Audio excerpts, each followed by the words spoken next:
নমস্কার, সবাইকে স্বাগত। তো আজকের এই ভিডিওতে আলোচনা করব দ্বিতীয় দফার ভোট কিন্তু 29 তারিখ হতে চলেছে, অর্থাৎ কালকে হতে চলেছে দ্বিতীয় দফার ভোট। আর এই দ্বিতীয় দফার ভোটে 142টি আসন রয়েছে কিন্তু, ঠিক আছে। তো এই 142টি আসনে কোন দল জয়ী হবে সেটা আমরা দেখব ওপিনিয়ন পোল, ঠিক আছে। আমি যে এই আলোচনাটা করব এটা সম্পূর্ণ এডুকেশনাল পারপাস এবং ওপিনিয়ন পোল, মানে রাজনৈতিক ট্রেন্ডের উপর ভিত্তি করে কিন্তু এই আলোচনাটা করব, ঠিক আছে। এটা কোনো মানে পার্সোনাল ডিসিশন না বা পার্সোনাল মতামত না, এটা সম্পূর্ণ মানে রাজনৈতিক, জাস্ট এখানে প্রেডিকশন করা হয়েছে কোন পার্টি কতগুলো সিট পেতে পারে, ঠিক আছে। এটা হচ্ছে জনসাধারণের সমীক্ষা। তো তোমার মতামত কি অবশ্যই তুমি কমেন্ট করে জানিয়ে দিতে পারো। আর এটা কোনো পলিটিক্যাল পার্টির হয়ে এখানে কোনো প্রচার করা হবে না, ঠিক আছে। সো চলো শুরু করছি আমরা ভিডিওটা। তো দ্বিতীয় দফার ভোট কিন্তু 7টি জেলাতে হতে চলেছে, ঠিক আছে। তো কোন কোন 7টি জেলাতে দ্বিতীয় দফার ভোট হতে চলেছে? তোমার নদিয়া, উত্তর 24 পরগনা, দক্ষিণ 24 পরগনা, কলকাতা, হাওড়া, হুগলি এবং পূর্ব বর্ধমান। এই 7টি জেলাতে কিন্তু দ্বিতীয় দফার ভোট হতে চলেছে। আর এই দ্বিতীয় দফার ভোটে কে কতগুলো সিট পেতে চলেছে চলো আমরা দেখে নিই। তো প্রথমে যদি আসি আমরা, প্রথমে কোন জেলা আছে, তো প্রথমে যদি দেখি আমরা, তো প্রথম আমাদের যে জেলা আছে নদিয়া। নদিয়া জেলাতে টোটাল কতগুলো সিট রয়েছে? তো নদিয়া জেলাতে টোটাল 17টা সিট রয়েছে কিন্তু, ঠিক আছে। তো এই 17টা সিটের মধ্যে এখানে দেখতে পাচ্ছ তোমরা বিজেপি এক্সপেক্টেড 14টা সিট পেতে চলেছে বিজেপি, এবং টিএমসি এখানে 3টে সিট পেতে চলেছে। বাকি আইএনসি এখানে 0 এবং তোমার আদার্সও কিন্তু এখানে 0। তো যারা তোমরা নদিয়া ডিস্ট্রিক্ট থেকে ভিডিওটা দেখছো অবশ্যই তুমি কমেন্ট করে জানিয়ে দিবে তোমার মতামত কি। দেন যদি আসি আমরা পরের পরের কোন জেলা আছে, তো পরের জেলা হলো আমাদের উত্তর 24 পরগনা। তো উত্তর 24 পরগনাতে কিন্তু 33টি তোমার মানে এই আসন রয়েছে। তো এই 33টা আসনের মধ্যে কোন পার্টি কতগুলো আসন পেতে চলেছে?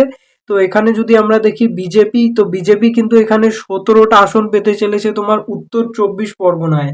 এখানে টিএমসি পেতে চলেছে তোমার 15টি আসন, এবং এখানে আইএনসিও কিন্তু একটা সিট পেতে চলেছে তোমার উত্তর 24 পরগনায়।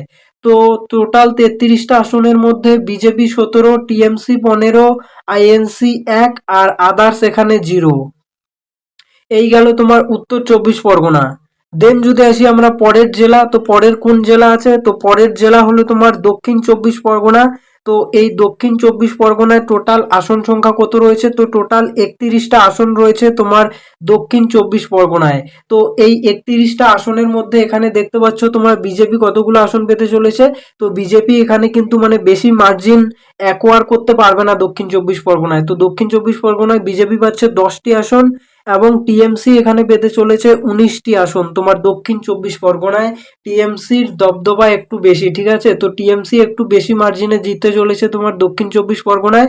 আর আইএনসি এখানে কোনো খাতা খুলতে পারবে না, আর আদার্স কিন্তু এখানে 2টো আসন পেতে চলেছে।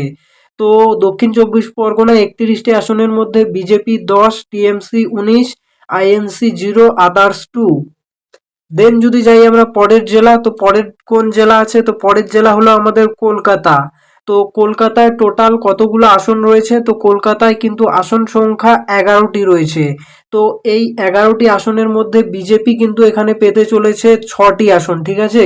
অ্যান্ড টিএমসি কিন্তু এখানে পেতে চলেছে 5টি আসন, এবং আইএনসি এখানে 0, আদার্সও কিন্তু এখানে 0। তোমরা যদি মানে 21 সালের ইলেকশন দেখো তার সাথে কিন্তু মিলবে না, কারণ 21 সালে বেশিরভাগ মানে টিএমসি পেয়েছিল। এবারে কিন্তু এটা ভাই 2026 সাল, এখানে সম্পূর্ণ আলাদা। 5 বছরে মানুষ অনেক কিছু দেখেছে। তো তোমরা মানে 21-এর সাথে কিন্তু মেলাতে যাবে না এটা, ঠিক আছে। এটা 2026-এর প্রেডিকশন। দেন যদি দেখি আমরা এর পরে কোন জেলা রয়েছে, তো এর পরে জেলা রয়েছে তোমার কি হাওড়া জেলা রয়েছে, ঠিক আছে। হাওড়া জেলায় কতগুলো আসন রয়েছে? তো এখানে টোটাল 16টি আসন রয়েছে আমাদের হাওড়া জেলায়। এখানে বিজেপি কতগুলো সিট পেতে চলেছে? তো বিজেপি এখানে 8টা সিট পেতে চলেছে, এবং টিএমসিপিও এখানে 8টা সিট পেতে চলেছে। এখানে কিন্তু মানে টক্কর প্রায় একদম মানে সামনাসামনি লড়াই হবে, একদম মুখোমুখি লড়াই, ঠিক আছে, একদম 50-50। তো এখানে এক দুটো সিট মানে কম বেশিও হতে পারে, দেখা গেল যে বিজেপি এখানে 10টা পেয়ে গেল, টিএমসি দুটো কম পেয়ে গেল, টিএমসি 6 পেয়ে গেল, বা টিএমসি একটা বেশি পেয়ে গেল, বিজেপি একটা কম পেয়ে গেল, মানে এরকমই হবে আর কি। দেন আইএনসি এখানে শূন্য খাতা খুলতে পারেনি এবং আদার্সও কিন্তু এখানে খাতা খুলতে পারবে না। দেন যদি আসি এর পরের জেলা, তো এরপরে কোন জেলা রয়েছে, তো এরপরে রয়েছে হুগলি জেলা। তো হুগলি জেলাতে কিন্তু টোটাল 18টি আসন সংখ্যা রয়েছে। তো এই 18টি আসন সংখ্যার মধ্যে এখানে বিজেপি কতগুলো সিট পেতে চলেছে, তো বিজেপি কিন্তু এখানে 9টা সিট পেতে চলেছে এবং টিএমসিপিও এখানে 9টা সিট পেতে চলেছে, একদম হাড্ডাহাড্ডি লড়াই। এখানে আইএনসি কোনো খাতা খুলতে পারেনি এবং আদার্সও কোনো খাতা খুলতে পারেনি। এটা যে বলছি এটা সম্পূর্ণ এক্সপেক্টেড। এখানে হয়তো বিজেপি বেশি পেতে পারে, হয়তো টিএমসি বেশি পেতে পারে, মানে যদি সেম সেম না পায় আর কি। দেন যদি আসি এর পরের জেলা, তো এরপরে হচ্ছে তোমার পূর্ব বর্ধমান। তো পূর্ব বর্ধমানে টোটাল 16টি আসন সংখ্যা রয়েছে।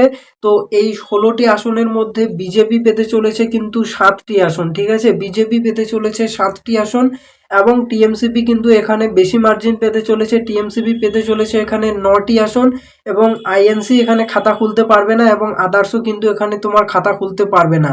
তো এবারে আমরা দেখব একদম ফাইনাল প্রেডিকশন, টোটাল 142টি আসনের মধ্যে কে কতগুলো আসন পেল। সো চলো দেখে নেই। তো এখানে যদি আসি, আমরা দেখতে পাচ্ছ দ্বিতীয় দফার ভোটে 142টি আসনের মধ্যে কোন রাজনৈতিক দল এগিয়ে আছে। তো এখানে যদি দেখি আমরা, এটা কিন্তু সম্পূর্ণ মানে জনসমীক্ষার উপরে আর কি। তো বিজেপি কিন্তু এখানে 142টার মধ্যে 71টা আসন পেতে চলেছে, 71। তো বিজেপি পেতে চলেছে 71টা আসন 142টি আসনের মধ্যে দ্বিতীয় দফার ভোটে এবং টিএমসিপি এখানে পেতে চলেছে 68 মানে 68টি আসন 142টি আসনের মধ্যে। দেন এখানে আইএনসি কিন্তু একটা আসন পেতে চলেছে এবং আদার্সও কিন্তু একটা আসন পেতে চলেছে। সো এই গেল তোমার দ্বিতীয় দফা ভোটের জনমত সমীক্ষা। তো তোমার কি মতামত তুমি অবশ্যই কমেন্ট করে জানিয়ে দিবে।